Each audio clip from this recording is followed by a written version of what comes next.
Education is the passport to future, for tomorrow belongs to those who prepare for it today. A very good morning to all of you. Today, we are meeting to discuss the English test paper and understand how to avoid common errors. Before we start, we would like to extend our heartfelt gratitude to Principal Ma'am for giving us this opportunity to meet today. So let's begin with the syllabus for the final exam. Now, the first section is going to be reading section, and it will contain two unseen passages. The first passage is going to be a discursive passage, and second is going to be a case-based passage. We will have writing section in the paper. It will have a question on descriptive writing, specifically for a person. Then we have story writing in the syllabus. Then we have the grammar portion. In the grammar portion, we are going to have tenses, models, reported speech, determiners, subject, verb, concord. And then the grammar part is going to be in the form of integrated grammar. So there are going to be fill in the blanks or complete the conversation type of questions. Then we move on to the literature section. In Beehive, in the prose part, we have The Fun They Had, The Sound of Music, The Little Girl, A Truly Beautiful Mind, My Childhood, Packing, Reach for the Top, The Bond of Love, If I Were You. In Beehive, in the poetry section, we have The Road Not Taken, Wind, Rain on the Roof, A Legend of Northland, No Men Are Foreign, On Killing a Tree, The Snake Trying. From your supplementary reader moments, we have The Lost Child, The Adventures of Toto, In the Kingdom of Fools, The Happy Prince, Weathering the Storm of Erasma, The Last Leaf, A House is Not a Home, and lastly, The Beggar. Now, let's talk about the deleted topics in the literature section. So, from Beehive, The Lake Isle of Innisfree, which is a poem, it has been deleted. The Snake and the Mirror, The Duck and the Kangaroo, Kathmandu, and lastly, A Slumber Did a Spirit Seal. So these are the deleted topics from Beehive. From Moments, Ishwaran the Storyteller and An Accidental Tourist have been deleted. Now, from grammar section, use of passive voice, clauses, noun, adverb, clauses of condition, time, relative clauses, and prepositions have been deleted. In the writing section, letter on a situation, descriptive paragraph on a place or event, it has been deleted. Now, Prerna ma'am is going to start with the objective part of the paper. She's going to discuss the questions and again talk about the common errors and how to write a perfect answer.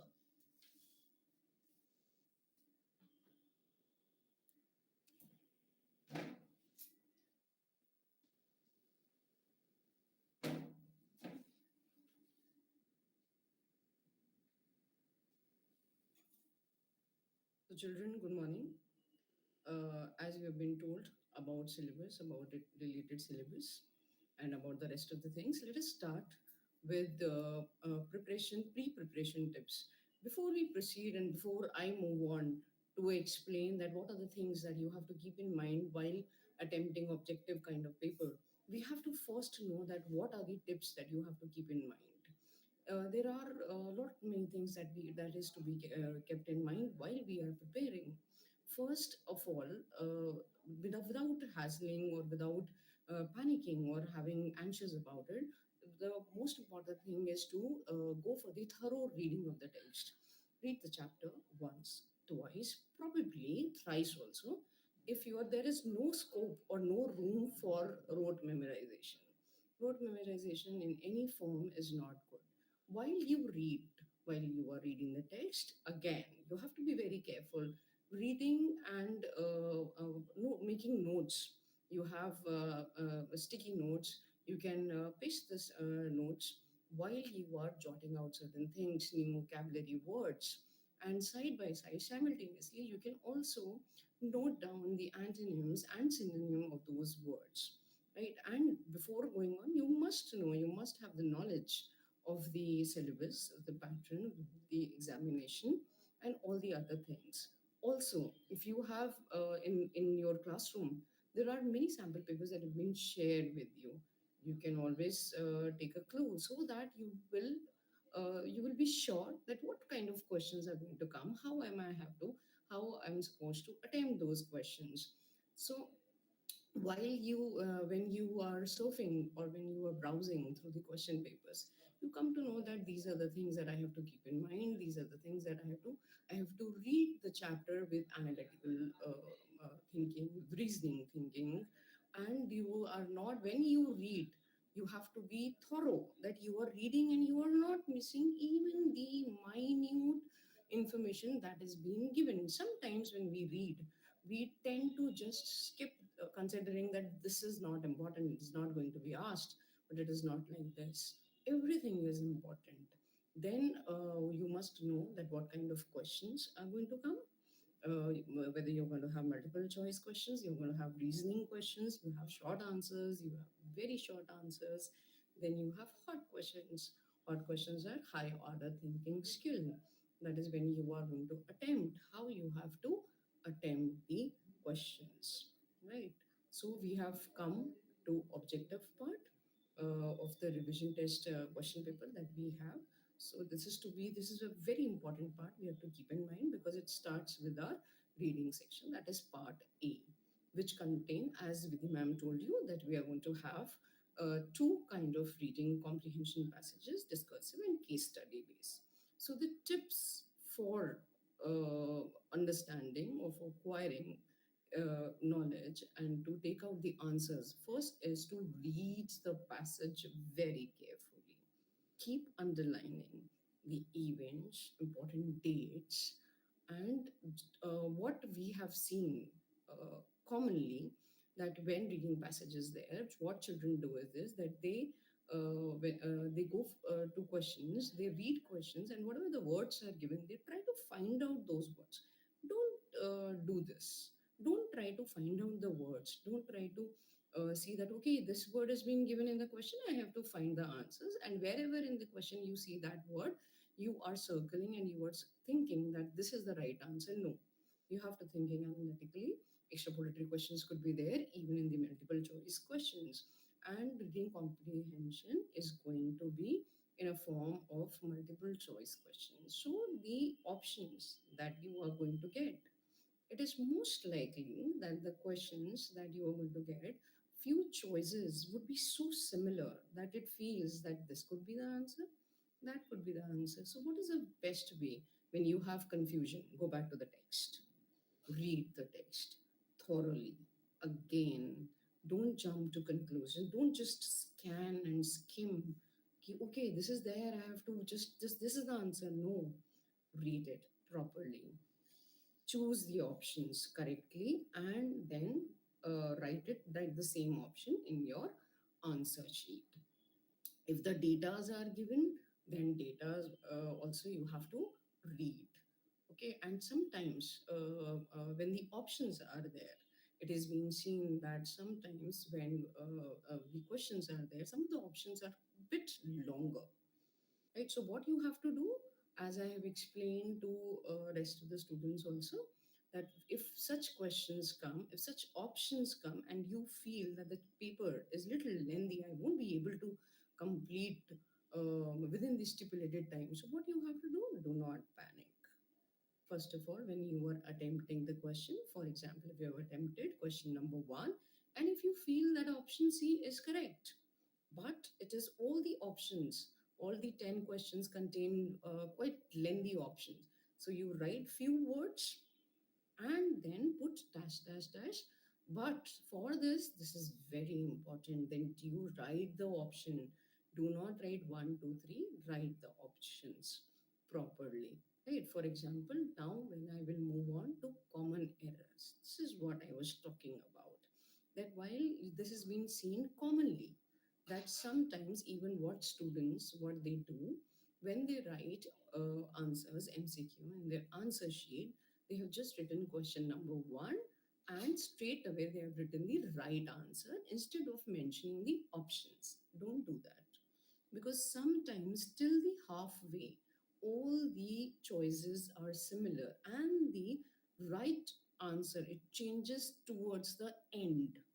Right. So if you are writing, you are not writing option. For example, even option A says that the above sentence or the poet wants to say this. And in the second option also it says the poet reflects this. And in the third also the poet reflects this.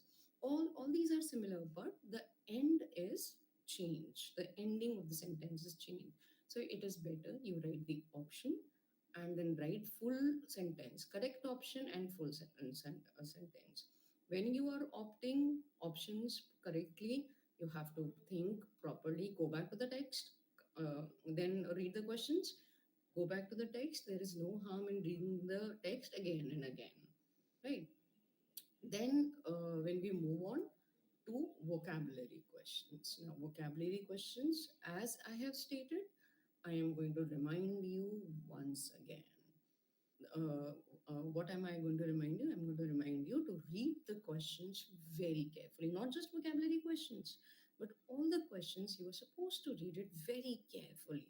Sometimes we read it, we are in hurry, we have this, this something is going on inside our mind that oh, I'll be late in writing answers, letters, and story writing, or long questions. So what am I going to do? I'm just going to do it in a hurried manner. Don't do it in a hurried manner. Read it properly. Enough time would be given to you to read the question paper. Once you have read the questions. It says sometimes it is very clearly it states that choose the correct option out of the incorrect options, and sometimes you have to choose the incorrect options. So you have to find out that.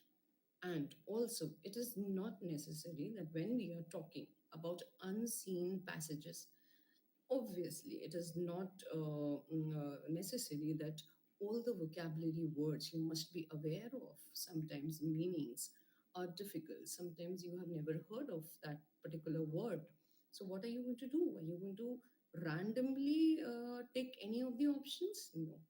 Go back to the text. If it is asked that you have to choose the synonym of this particular word or antonym of the particular word, what are you going to do? You go back to the, even if you don't know the meaning, doesn't matter. If you don't know the meaning, go back to the text, read the sentence, one where that particular word has appeared. And when you're going to read, you will be able to inference, you will be able to take out the inferences that okay, this has been said in this context, so probably all the option that has been given to me, I can choose from that, and then you can choose, right? So that way you will not be wrong. Then it is also being seen commonly that you tend to have you are in such a such a state where you are so much confused that first you have written an option, you have deleted it, you have crossed it, again you have written, again you have crossed it, again you have written. You might have heard it from somewhere, or you feel that this is not correct. Don't be confused. If the few questions you feel that I really have to think about it, and this I am not getting the answer, leave it. Complete the rest of the question paper. Do all those questions that you are sure of, that I know the answer. So keep doing that. Come back to the left part and then attempt. That is going to avoid your unnecessary cutting, right? So that is again very important. See, I'm going to show you, this is the question paper that we have, the reading passage which was given which came in your revision test. See, it is written, if we read out the question, it says we have become slave to modern food because of it. Now, it is given taste, nutritional value, presentation, taste, and presentation. Right. So, what we have to do, if I, for example, the right answer is D part, test and presentation. So, what am I going to write?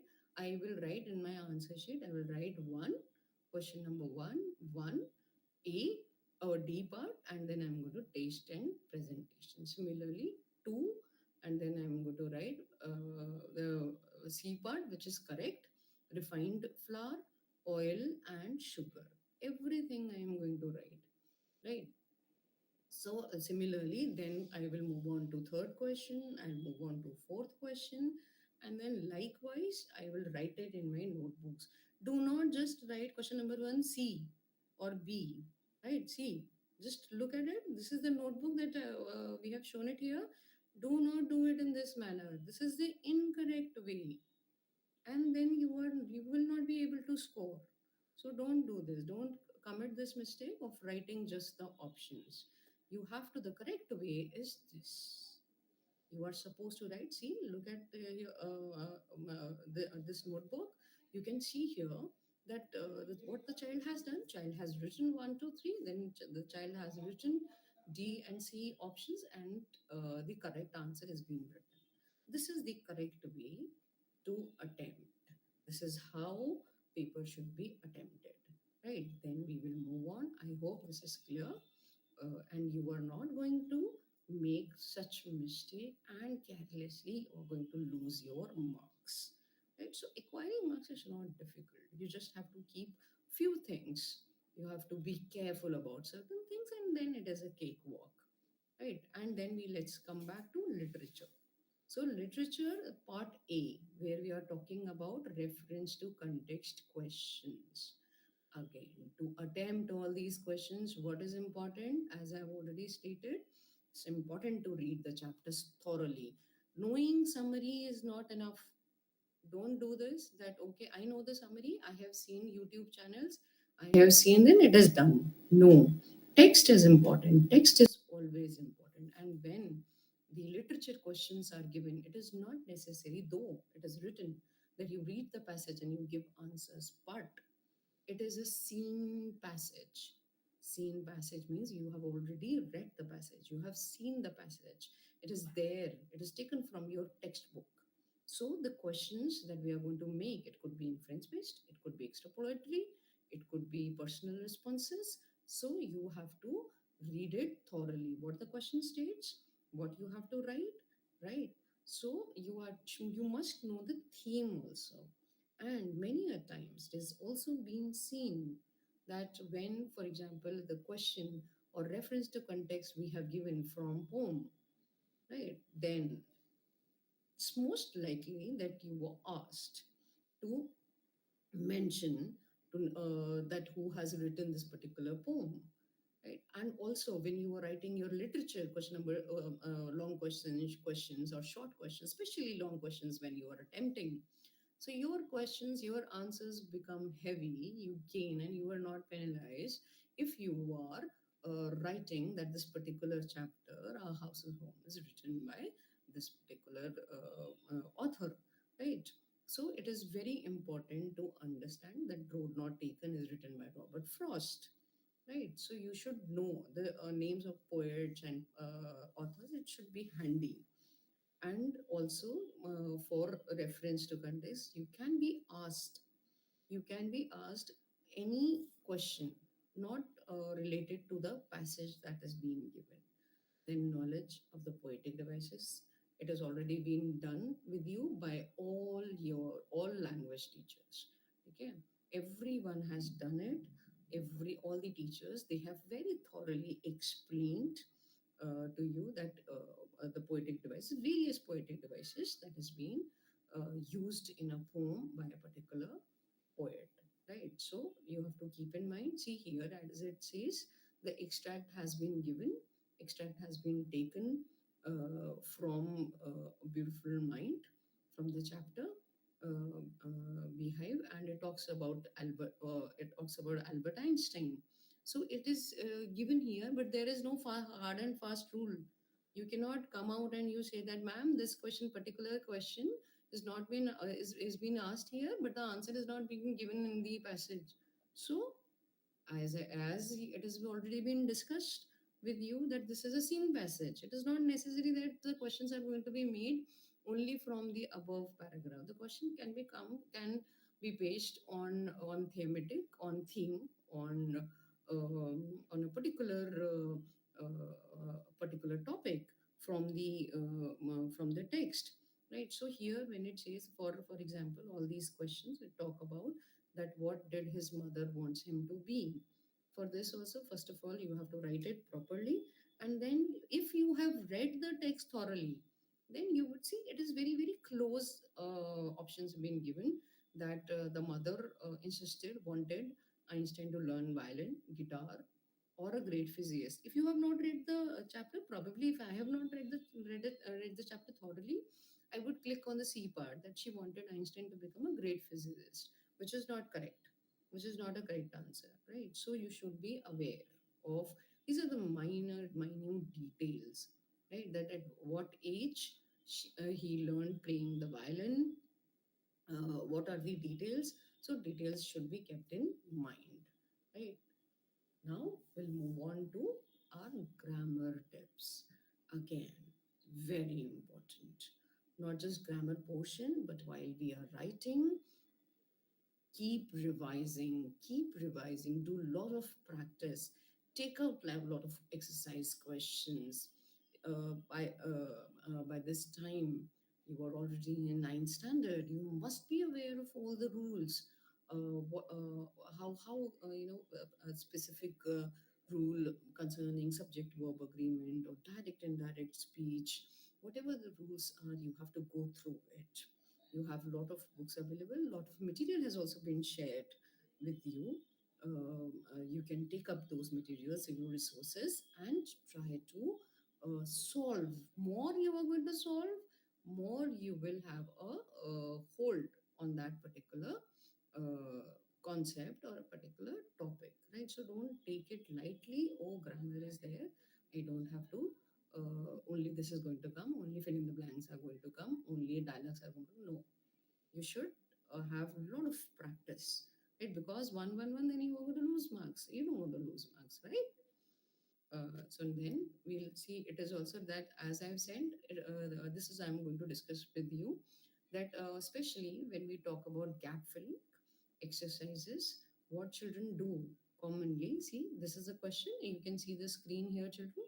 It is written for question number 5. The complete paragraph is written here.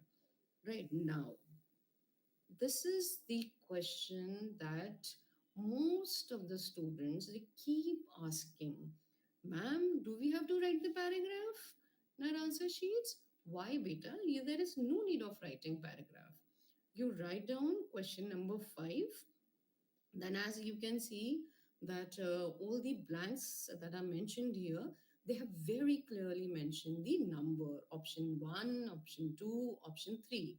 So do not waste time. This is a short paragraph, but it could be a lengthy one. What are you going to do? Are you going to write down the paragraph? No. Why to waste time? There is no need of writing paragraph. Write down question number 5, write option 1, choose the correct option from the 4 options that has been given to you, and then you write, right? And similarly move on to question number 6. Like question number 6 also, here as you can see, the conversation is given, right? You can have conversation in this form. You can also have a comic strip, right? A comic strip has been given to you where two people are conversing, they are having conversation, and then followed by a paragraph. So again, the paragraph where it says the principal asks the students, and then you have to write the dialect. So do not do this.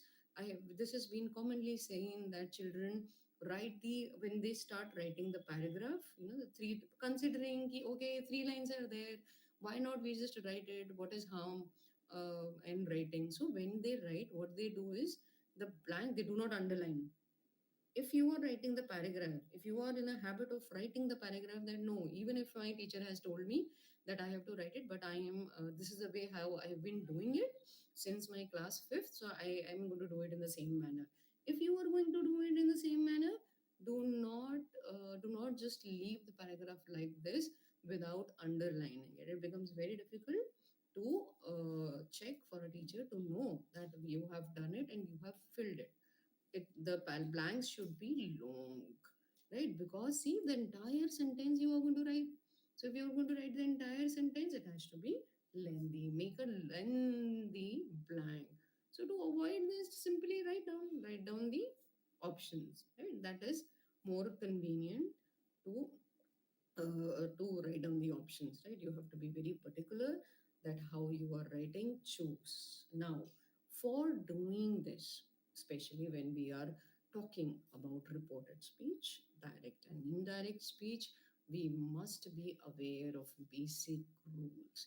When we are solving interrogative questions, children, interrogative questions, we do not use conjunction that, it is not used. Then you have to identify the sentence. Like here, it says, why were you absent last week? So, what kind of question is this?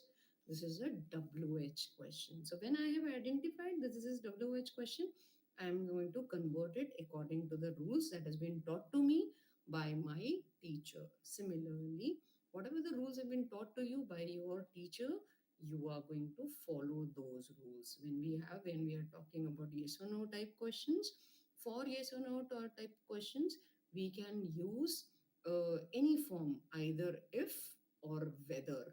Do not write both, right? And this has also been commonly seen that when you write if, then slash you write whether, considering that ma'am is going to cross it out. No, ma'am is not going to cross it out. It is all right whether you write if or you write whether, it conveys the same meaning, right? So you just have to be particular that how you have to use, you have to, where you have to change the form. If it is written in simple present tense, it has to be changed into simple past tense, right? Present perfect has to be changed into past perfect. So all these rules you have to keep in mind while doing the paper. Do it very diligently, very clearly, read it. Don't be in hurry to solve and to do it. If the children are doing the paper in your, they have done it quickly and they have told the teacher, they have announced at around 10 or 10:15, ma'am, we have done it. So don't be in a hurry. Oh, he has done it, she has done it, I also have to do it quickly. There is no race. You are not running, right? You have to do it very calmly, do it in a very calm manner, right? And now, I hope the grammar objective type paper, the flaws and the errors that we have discussed, especially when I did discuss the error here about writing options and about analytically knowing the passage, you should be aware of what you have to do. Now we will move on to subjective paper that would be discussed by Vidhi ma'am. So I am moving the slide to Vidhi ma'am. She's going to explain how you have to go about subjective paper.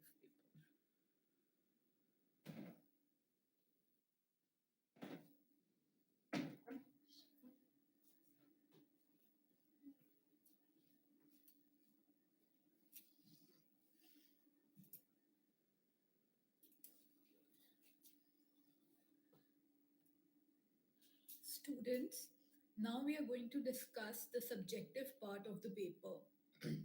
Now, subjective part of the paper contains two sections. The first section is the writing section, and then we have the literature section. So we are going to start with the writing section. Now, as I told you in the beginning of the webinar, that in the writing section we have descriptive writing, and we have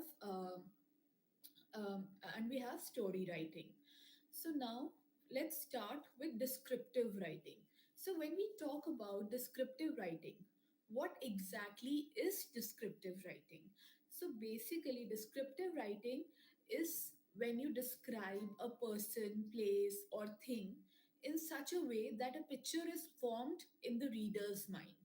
Now, I really want you to focus on on the part where I have written a word picture is formed in the reader's mind, right? Because most of the students, they end up writing about the person, but then proper explanation is not there about the character, about about maybe their physical appearance, or it is not properly organized. So even if your information is a little haphazard, then that word picture is not formed in the reader's mind. Then it is just raw information data that the reader is consuming, and you have to pay attention to close details, and use a lot of sensory details. So again, you have to frame your paragraph in such a way that the reader is able to gauge what you're trying to say about the character, about the maybe educational background, professional life, whatever it is, right? So it should have the reader should get a very clear idea, and that will only happen if the information is organized in a proper manner. Now, moving to the next part, the format. Now, this is where where most of the students lack. Now, as such, the format only includes the title, but the title has to be bold and underlined, and it has to be written at the top of the analytical paragraph, right? And the entire information, right, whatever you are writing, it has to be organized in one paragraph. So obviously there are going to be various aspect of the description. So you're maybe going to talk about the physical appearance, and then maybe educational qualification, then maybe the personal characteristics of the person you are writing about. So all of that will be there, but everything is going to be contained in one paragraph. Children, remember that it is analytical paragraph, not paragraphs. So it has to be one paragraph. Otherwise, you lose out on marks. If you make paragraphs or you miss out on the title, you straight away lose 1 mark. So this is something that you have to keep in mind. Now, moving on to the tips to write an effective description. So, again, it should be written in one paragraph. It should have a heading or a title. The language has to be perfect, proper punctuation, capital letters for proper nouns, or when you're starting a new sentence, semicolon, exclamation mark. So, all of that should be there. You have to also pay attention to the verbs, adjectives, and adverbs that you use to describe a personality. You are also welcome to use figurative language. um, Figurative language. So for example, you can always talk about the person, whoever you're talking about has a kind face, or he has a very pleasing personality, something that gives an idea to the reader that what exactly you're talking about, right? And while describing a person, so for example, so there are two types of questions that are included. One is the biographical sketch kind of question. So the kind of question that was included, that was given in your revision test paper, where you are given hints and you have to write the description. So in that description, in that biographical sketch type of questions, physical features are not required. So until and unless it is given in the hints, then you can write it. But then it is not necessary that you include any other information apart from what is provided to you. However, if you're given a descriptive type of question, where you are required to write about your favorite actor, or your favorite sports personality, or the person who you admire the most, or maybe your grandfather, maybe your grandmother, or whatever. So if such a question is there in the paper and the hints are not provided, there is no outline which is provided, then you must include the physical appearance of the person as well. Then moving on, uh, again, the details that are given to you, right?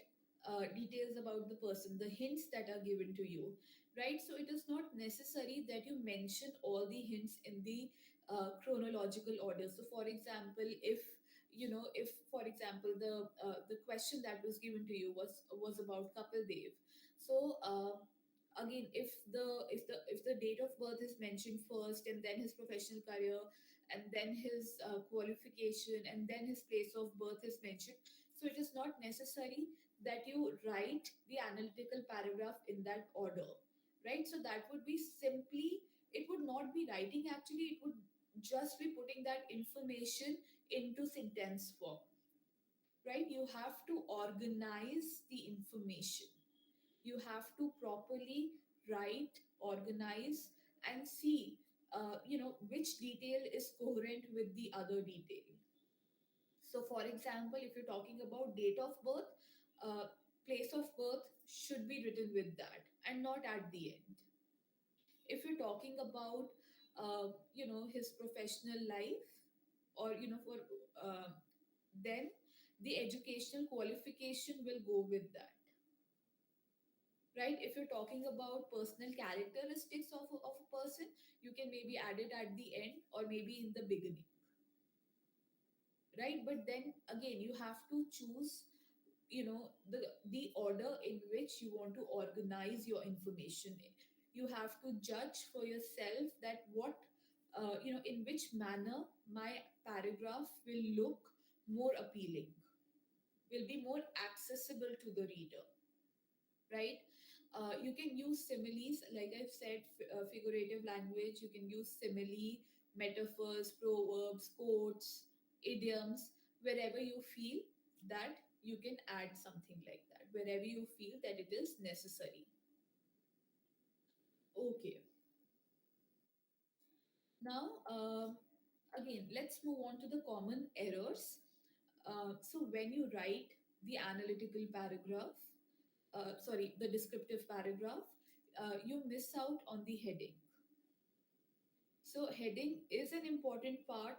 It is not given in the outline that is provided to you. But for example, if you're writing Kapil Dev's description, you can simply write Kapil Dev, underline it properly, and then move on to the writing part. There is lack of creativity and originality in your paragraph. So, like I said, that you are only providing the verbs. You are only putting the information which is given into sentences, right? That's it. You're only adding a few verbs to it, and that's it. However, you need to organize the information. You can add a better vocabulary from your side, a better word choice that you can do to enhance your descriptive paragraph. And also, you need to adhere to the word limit. It should not be too long or it should not be too short. Just try and try to write your descriptive paragraph in a concise manner, right? In a concise manner wherein you include all the information, but your paragraph is not too short and not too long. You have to take care of the distribution of marks while composing the paragraph. You should not use the same lines over and over. So it is actually observed that a lot of times you change the sentence a little bit. For example, that um, Kapil Dev is very inspiring. I am inspired by Kapil Dev. So, you have to avoid repeating sentences, repeating the information that is given to you. Again, it, you have to organize the information in a way. You have to choose better words to describe it and avoid repetition. And while describing, it should not be vague. It should be, the description has to be specific. You are either talking about a person you personally know or a very famous personality. So you can't say that maybe he is tall, maybe he is very hardworking. No, he is hardworking, he is tall, right? So you can't be vague. And you have to, again, like I've mentioned earlier also, you have to avoid using mediocre vocabulary. Try to choose a better try to have a better word choice. So for example, you can avoid the use of very. So if you say very angry, then it, you can replace this with agitated or indignant. If you want to say very happy, then maybe you can say elated, right? So you can choose good vocabulary, make it more creative.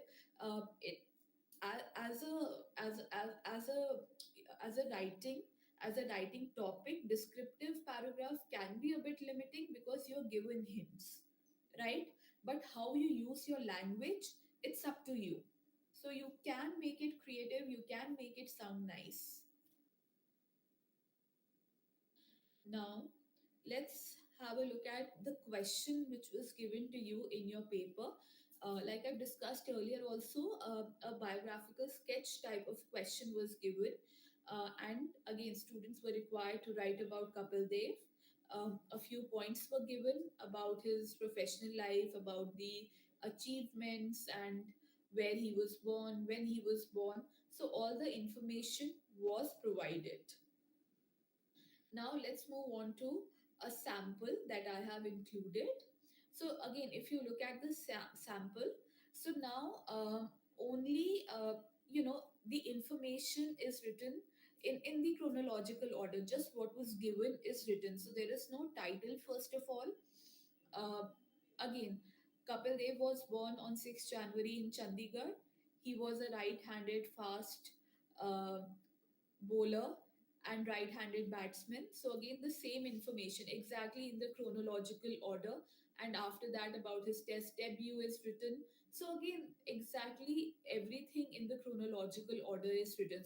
There is no creativity, and it was observed in 95% of the papers, 95 to 99% of the papers. So again, please use your creativity. Please make sure that you write the proper the proper heading, and then you start with the paragraph. You organize the information well, and make sure you include all the points as well.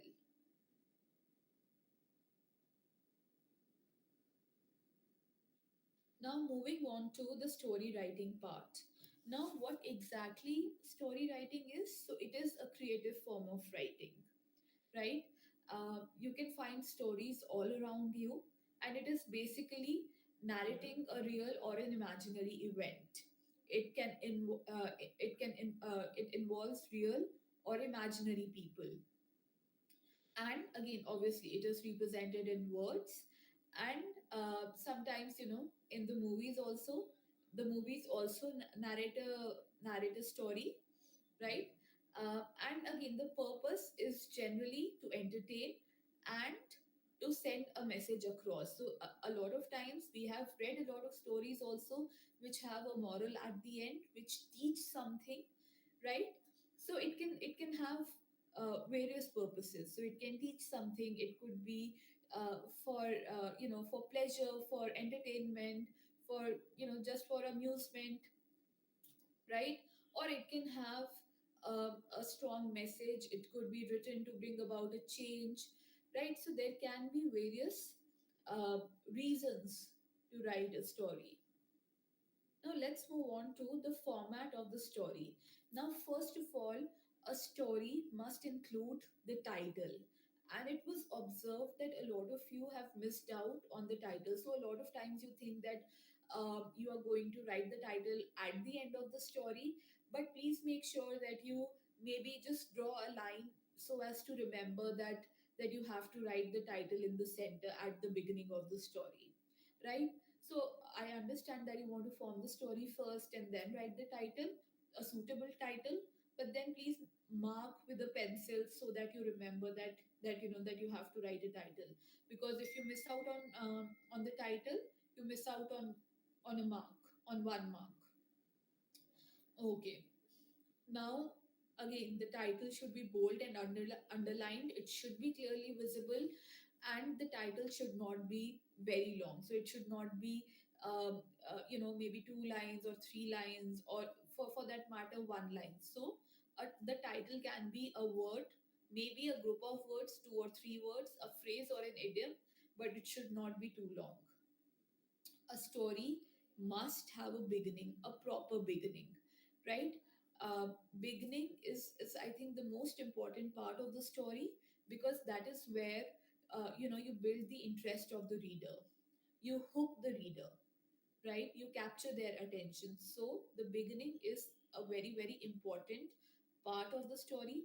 Um, it is a suggestion that you move away from the conventional way of starting the story. In case if you're attempting the hint, the outline question.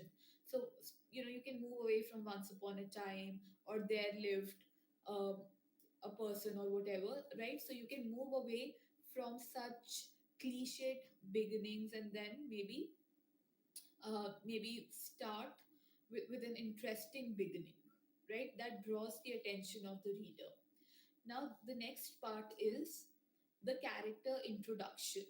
Now in the story you have to write about 2 or 3 major characters, right? So when you're talking about major characters, they have to be introduced properly. And maybe their peculiar habits. So if you know so he, if your character has a habit of biting nails, then maybe you can talk about that. Or maybe if your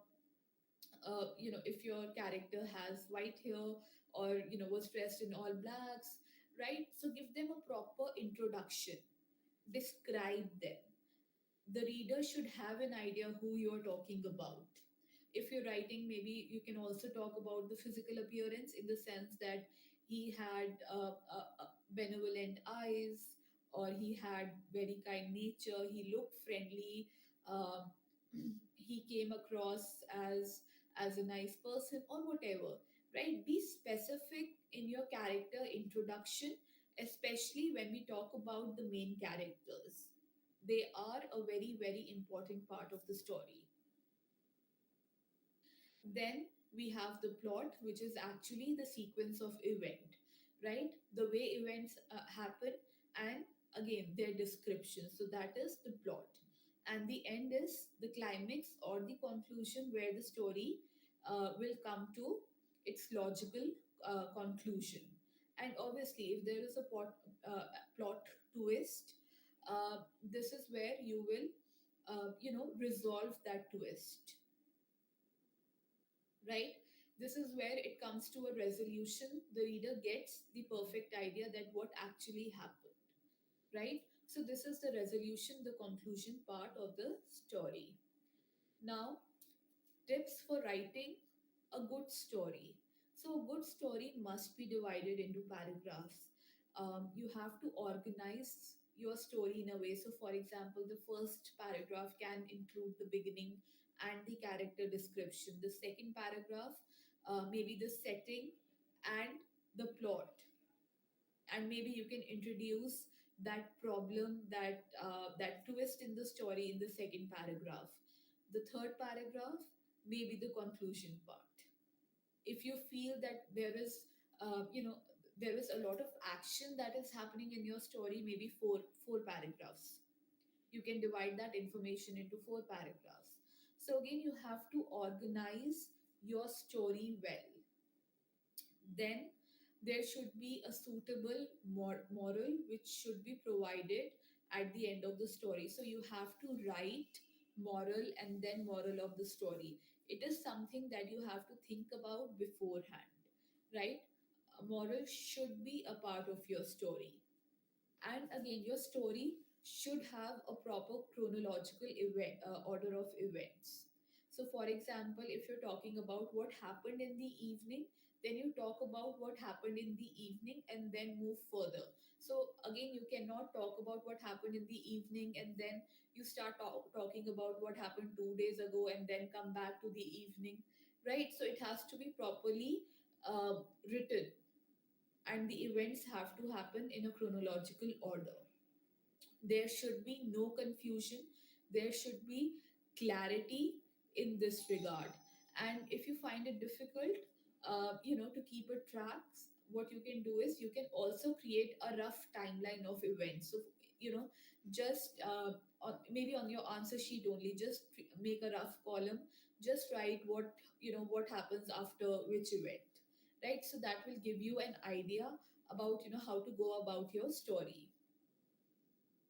Then story should have a proper setting. Setting is very, very important. If you miss out on setting, then your story becomes a diary entry or a description of an event, right? So it should have a proper setting, proper climax, proper characters, because all these aspects of story writing, all of these aspects, they carry marks. All the elements of a story should be decided before writing a story. So whatever you're thinking, the plot, the climax, the moral, right? Because when you're writing the story, you also have to contain yourself within a certain word limit. It is not that you can go on writing. You have your, climax, your characters, your plot, the moral. It has to be very, very clear to the examiner, right? If it is unclear, if it is vague, then you will not get good marks. So for that, it has to be clear, it has to come out very nicely. So you have to be very, very sure that what you are trying to portray, by writing this story, what are you trying to tell the reader? If there is a message that you want to convey, there is no message that you're trying to convey, so all of that should be clear, it shouldn't be vague. You can incorporate dialogues, however, avoid writing too many dialogues, right? It is not a conversation, it's a story. But sometimes when you add um, dialogues, it makes your characters more defined. So you can do that. The setting can be can be made more dynamic by including the sounds that are heard the characters that are heard by the characters, or describing what they see, right? And again, the ending, it has to be, you have to be very, very careful while choosing the ending. It should be such that it fits the story, it brings your story to a logical conclusion, right? And it should also be it should also have an impact on the reader's mind, so it should be impactful, right? Now, let's quickly move on to the common errors. Now, the story should be properly written. uh, there should your story should not end in dream sequences. So if you write a story, and you end it in dream sequences, for example, there is a robbery which is happening, and then you move on to describe the robbery, and then suddenly you write that my mother I heard my mother calling and it was time to go to school. I realized it was just a dream. So that entire story becomes null and void. The entire conclusion, the entire climax and everything, because again, it just shows lack of creativity, that maybe you're not able to come up with a logical conclusion, a good conclusion to your story. You were not able to bring it to the climax, and that is why you have written uh, the story and ended in a dream sequence. So again, dream sequences are not appreciated, and obviously you will lose marks if you include. In fact, again, it is not appreciated, and you get a zero if you include a dream sequence. Now, story must be divided into paragraphs. A story must have a clear and well defined ending. We have already discussed. Um, while writing a story, you should avoid giving information in brackets. You should avoid, using, giving options. So, for example, he was angry slash agitated. So, choose your words carefully. What do you want to write? Do you want to write angry? Do you want to use agitated? Because the words have the same meaning, right? So choose one word. Don't give information in brackets. So, for example, if you're talking about, say, Mohan, who was a doctor, so Mohan came to treat the patient. So, Mohan, in the bracket, you have the habit of writing maybe doctor. So, just write a comma. If you want to include that extra information, you can say Mohan, comma, who was a doctor, came to treat the patient. And again, you need not include too many. dialogues in the story. Now let's quickly look at the question which was given in the question paper. So again, Kamal was standing in the balcony watching last rays of the sun. Loud and angry voices in the street below distracted his attention. He ran towards the stairs to see what had happened. Now this was the question. This the beginning was given, and you had to write a story. Now, again, this again we're talking about common errors. So if you can see, there is no title to the story, and again the story ends in a dream sequence. So if you look at the last few lines of the story, it is written suddenly. Kamal hears uh, the police his in his room calling Kamal, wake up, wake up! It's school time. He woke up and ended up realizing that it was just a dream. So again, this kind of ending should be avoided.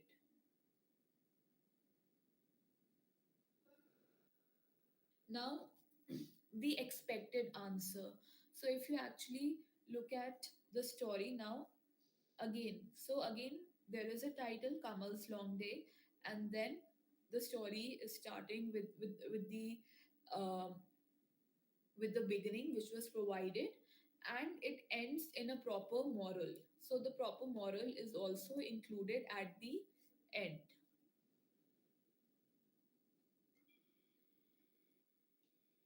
So moral can be an idiom, it can be a phrase, or it can be something in your own words, right? So you need not worry that okay, I don't remember an idiom in the for this situation, or a phrase for this situation. You can simply write something in your own words, and that is perfectly fine.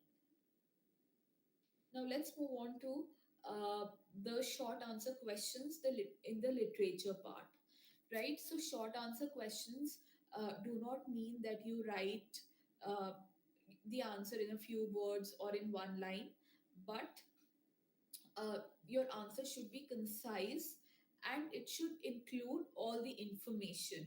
Now, the focus is on the word information and not explanation, right? So again, you have to include the requisite number of points, but you need not include a lot of description, a lot of explanation in these answers.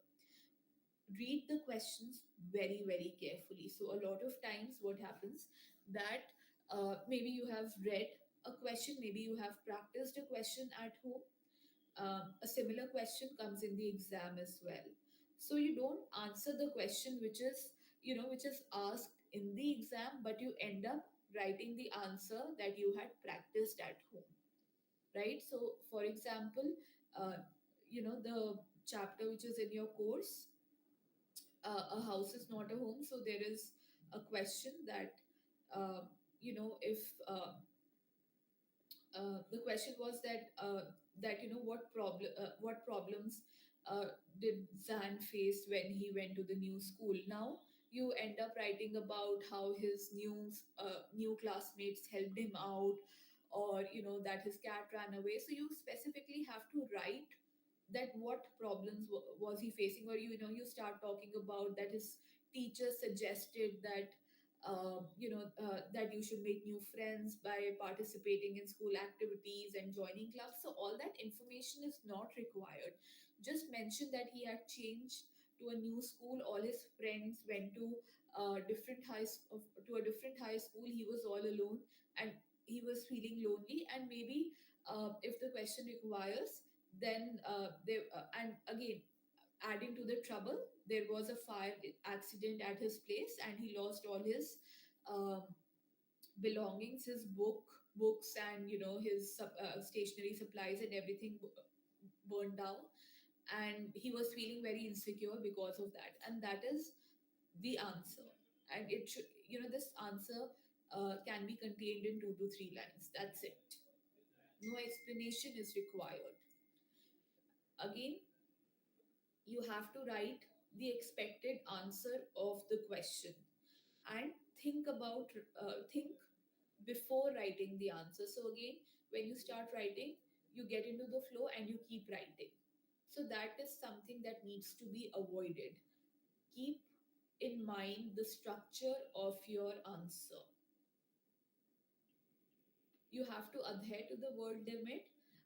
However, there is no negative marking if you if you uh, if you go beyond the word limit, maybe by say 5 or 10 words, and that is completely fine. Just make sure that you include all the information. While answering 2 markers, give at least 2 points. While answering 3 markers, give at least 3 points. Again, avoid rote memorization and book language. It should be avoided. You should be able to write answers on your own. Now, let's look at a few questions which were given in your exam. So, the first question is, what happened to the cake each time which the old lady tried to bake? So, again, the expected answer was old lady considered Saint Peter. Again, the entire answer is given. Ask that Saint Peter came to ask for a cake from her uh, when she baked the cake. So every time she baked the cake, it seemed too big to give away. So she had several rounds of baking, but according to her expectation, none of the cake was of the right size.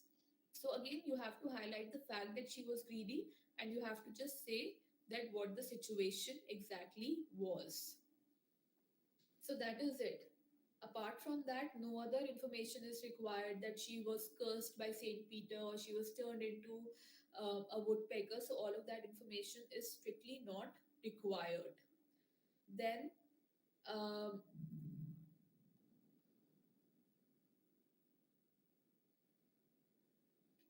Then the other question that we can see is that what sort of problems did the author face when she moved to the news when he moved to a new school?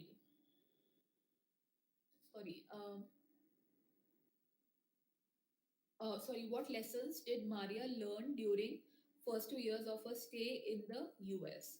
Now this question is there, and again, only the problems. That's it. Nothing about uh, you know you don't have to mention anything about her life, or that she came out of it and became very very successful. So that can be avoided. Just write about the problems. That's it. Now moving on to the long answer questions. In the long answer questions, what you need, it should contain an introduction, the main answer, and the conclusion.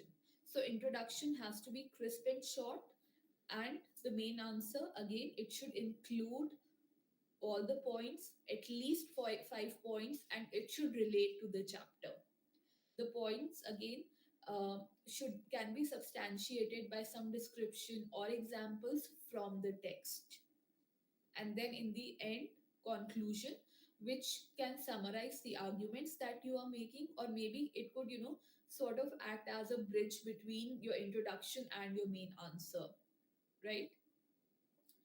um, the common errors that could be seen, that were found, that sometimes the introduction part and the conclusion part is too long and the main answer is too short, right? Your main answer has to be the longest part of the chapter. It should, again, because that is the main answer, right? That is the part which comes directly from the chapter.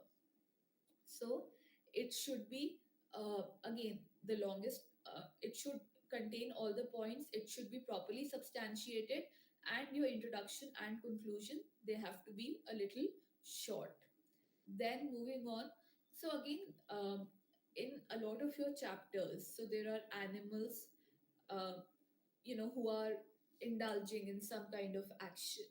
So basically, they are characters in the story. So please make sure that you use proper pronouns for those um, characters, especially when when those animals or birds are concerned. So for example, a lot of times a lot of students address the swallow as she, and not he. In the text, he is addressed as he. So you have to be very, very careful about it. The answer, your long answer question, has to be divided into three paragraphs. It is absolutely essential. And you can also avoid the use of too many idioms and phrases. So again, mostly you are given a philosophical idea in your question, so it usually starts with an idiom, or or a quote or a phrase.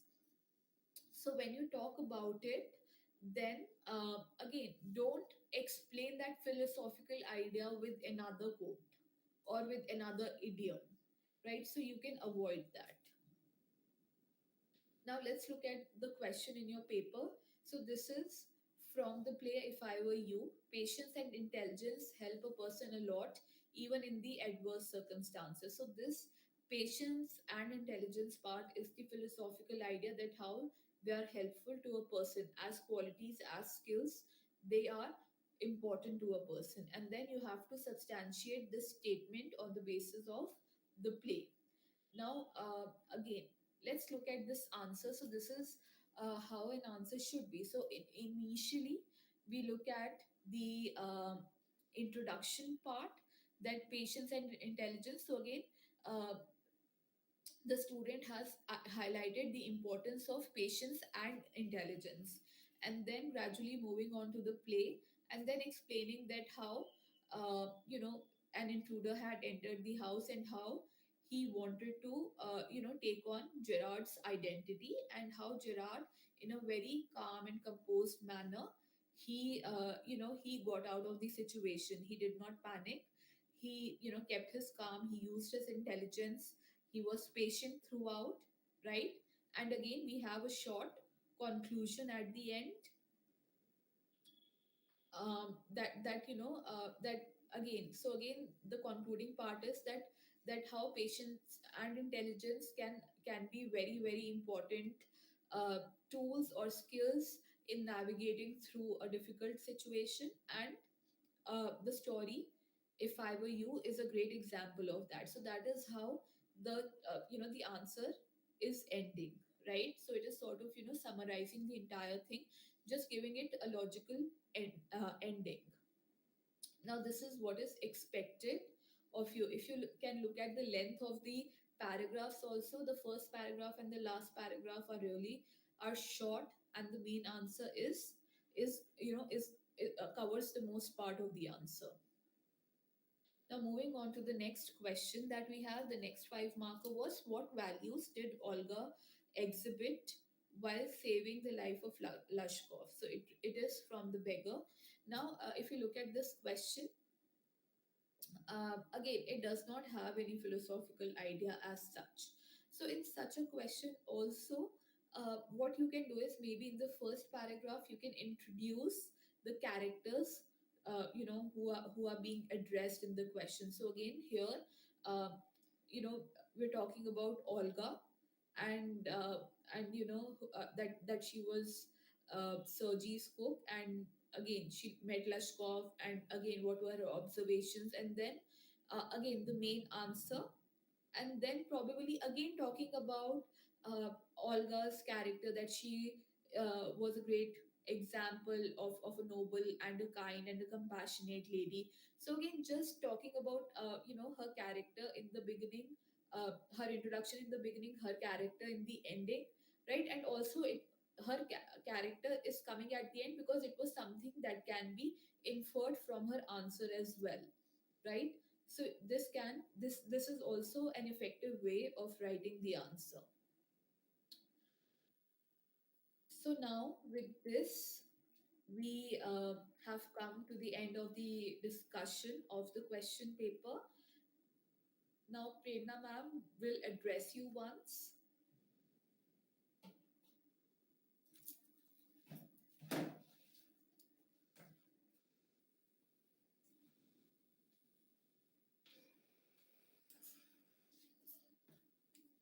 I hope, children, whatever has been discussed with you today by me and Vidhi ma'am is very much clear to everybody, and it has actually opened doors for you to. It has given you an insight to look into your errors, to see that what you have to do, what you have to avoid, and how you have to prepare yourself. It is not just a slide that you are going to ignore it or you're just going to watch it, but these are the tips that are going to, all the tips have been mentioned very clearly, very carefully, for all of you to prepare well and succeed.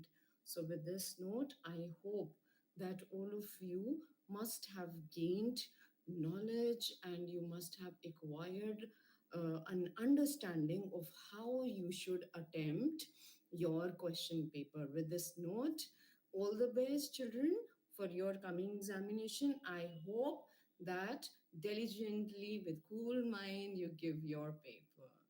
Okay, children.